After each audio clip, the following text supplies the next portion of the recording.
In this nugget, we'll start with some basic comparison operators. And because a lot of the comparisons you'll be performing will involve string comparisons, we'll also look at a very cool wildcard string comparison. And in the event that you want to do multiple comparisons, we'll look at some basic Boolean operators that let you do that. All of this, though, is building up to the goal of filtering items out of the pipeline, getting a bunch of things, and then getting rid of the ones you don't want. We're also going to talk about a subtopic there, which is some ways to sometimes not have things you don't want in the pipeline to begin with. Because if they're not there, you don't need to have the computer spend time getting them out. We'll begin, as usual, in Windows 7, where I have a copy of PowerShell 2. Much of what we're going to talk about applies to PowerShell 2 and later, so we'll spend a lot of our time here. And we're going to start spending that time on comparison operators. Let's look at some really simple ones. Now, we've already kind of learned that plus, minus, division, multiplication, you're probably already familiar with those. In fact, if you've done any kind of programming in just about any programming language or scripting language, you probably know about some comparison operators too. Greater than, less than or equal to. Sometimes you'll see not equal to done like that. Sometimes it'll be, not equal to. Equality. Some programming languages do that with multiple, two equal signs.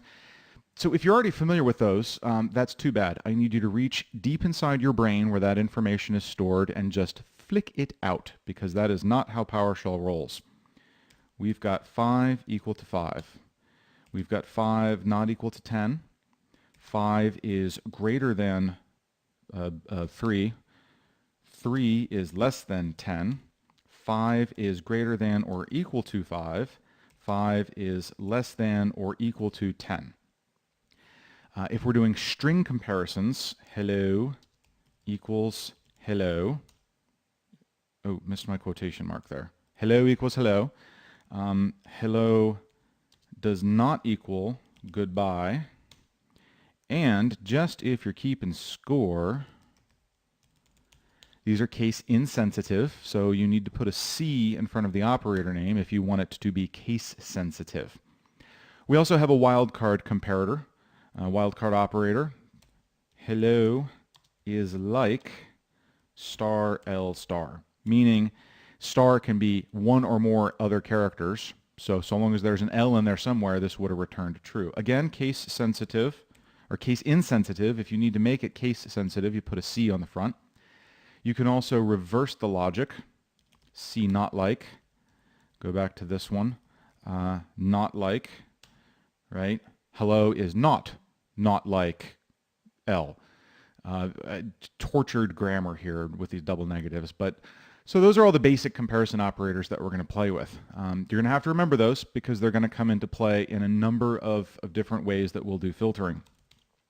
We also have the ability to do these with variables, obviously. So let's say services equals get service.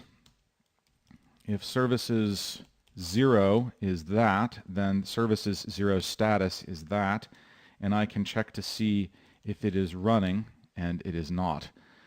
So you can get very, very, very specific with these things. Comparison operators are good in a number of different situations, and we're going to start putting them to use. The way we'll do that is to put a bunch of things into the pipeline and pipe them to a command called whereObject. WhereObject essentially takes a single parameter called filter script. Now, anything in these curly brackets is fair game, so long as, at the end of the day, whatever's in these curly brackets returns true or false. So this is going to execute this filter script once for each object that we piped into whereObject. So if I pipe in 100 services, this filter script is going to run 100 times. Inside the filter script, I can use $_ to refer to whatever got piped into whereObject. So I'm going to check and see if its status is equal to running. This is going to return true or false because it's a comparison. If it returns true, then the object continues down the pipeline. If it returns false, then the object gets voted off the island and goes away forever. Practical upshot being, I get a list of all the running services. Let's do some Booleans. Let's throw an AND in here.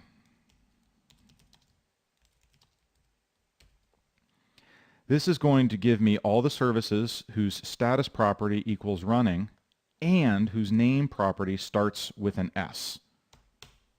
There we go. You can get it as complicated as you want to with these things. You can put a minus or in here. That'll give me all the services that are either running or whose names start with an S. And then from there I can pipe it onto whatever else I want. Let's just do a format wide. I'll change this back to an and, so we get a little bit less output. So they get continued down the pipeline. Now, for better or for worse, you're probably never going to see the syntax typed like this. Filter script is positional. No one ever types it. If you're lucky, this is what you're going to see. Most folks won't even do that. They'll use the alias where. And in fact, a lot of folks will use the alias question mark. And then I guess if we're going to get really, really, really short, we could use the alias GSV for get service. And now you can look at that and it's all punctuation and no one will have any idea what it means. So that's the basic where object command. Again, you can put anything you want to inside that filter script, provided the end result is either true or false. So let me show you another way to look at that. Let's do get process. I'm going to select the first one and have it display all the properties for that, because I want to point out a property called responding. Responding is either true or false. So let's say I wanted to get a list of all the processes that are responding to Windows, meaning they're not locked up. I could start with get process, pipe it to where. Inside my filter script, I'll do $_ responding, and I'll just check to see if it equals true. I'm using $true, there's also $false, to represent that Boolean true-false value. And out of this, I want to do a format wide with the property name. So those are all the processes that are responding to Windows. The point is, if something is already true or false, you don't need to compare it to true or false, right? All that's important is that this filter script result in true or false, because I'm using a property that is inherently already true or false. I don't need a comparison. I'll get the same results. Now, what's probably more interesting is a list of processes that are not responding, which I can do by using the -not operator. That simply reverses the logic. What this means is if there's a process out there whose responding property is false, this is going to make it true, which will allow it to continue down the pipeline and be displayed. If the process is responding to Windows, this will be true. Not will make it false. It'll get voted off the island and it won't be in my final output. Now, I got no output. That's good. That means all my processes are responding to Windows. That's good news. Sometimes you really do have to think about the logic of your commands. Sometimes no output is exactly what you asked the command to do. It doesn't mean you did something wrong. And in this case, everything's responding. I was hoping for no output, and I got none, which is all good news. So that's how things look in version 2 of Windows PowerShell. Transporting ourselves over to Windows 8 and version 3 of PowerShell, everything that I just showed you is still true. However, we have some new options. Let's do a similar example. Get service, pipe to where object, $_status equals running. Now this is case insensitive. I'm only typing a capital R because I'm a neat typist. I could do a lowercase r. That'll still work. So that was the version 2 syntax. In version 3, we can substitute PS item instead of $_. So if $_ just freaks out your brain, you can do this instead if it helps. Get the same results. PowerShell version 3 also introduces a shortened syntax. Put the command name,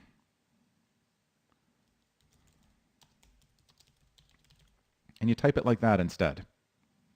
Now if your values contain a string, or a space, or some kind of white space, then you would put them in quotation marks, and that's going to do exactly the same thing. So we've got this little shorter format. The trick with this little shorter format is that it will only work for a single comparison. There's no way for me to do an and here. I could add another where object.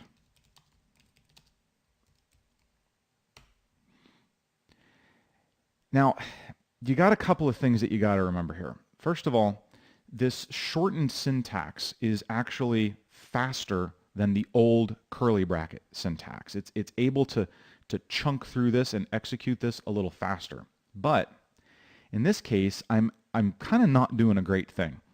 I'm getting maybe 100 services. I'm then going to return about 50 services that are running, and then I'm returning, what is this, about 10 services that aren't.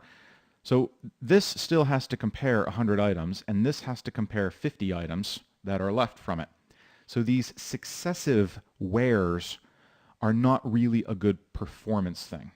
In fact, if you remember in the previous nugget, we talked about formatting, and I said that the rule in PowerShell was to format to the right. Get your formatting as far to the right or to the end of the command line as possible. So format right. Well, we've got a corollary, which is filter left. If you're going to filter something, you want the filtering to occur as early in your command line as possible. Now in this case, you might look at this and think, well, we've got it as early as possible. I would probably disagree. I would probably say that if you've got multiple criteria, it would make more sense to switch over to the older format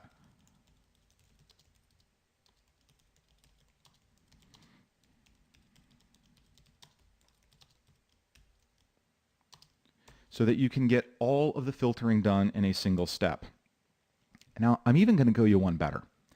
Take a look at the get service command. And I got to keep emphasizing this. Make sure you're looking at the full help for this command, yeah?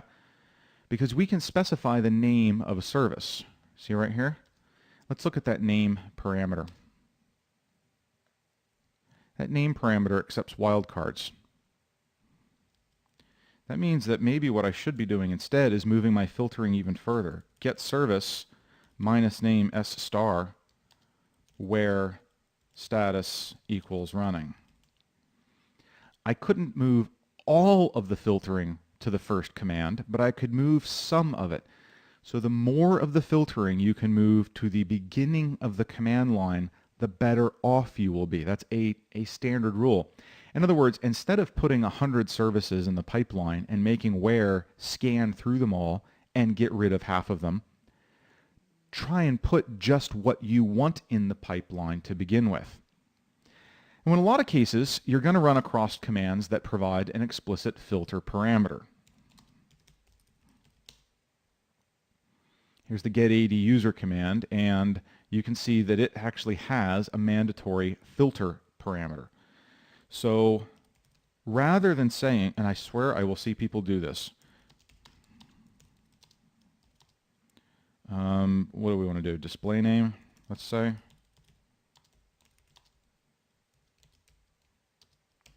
They'll do something like that. Got nothing back, that's fine.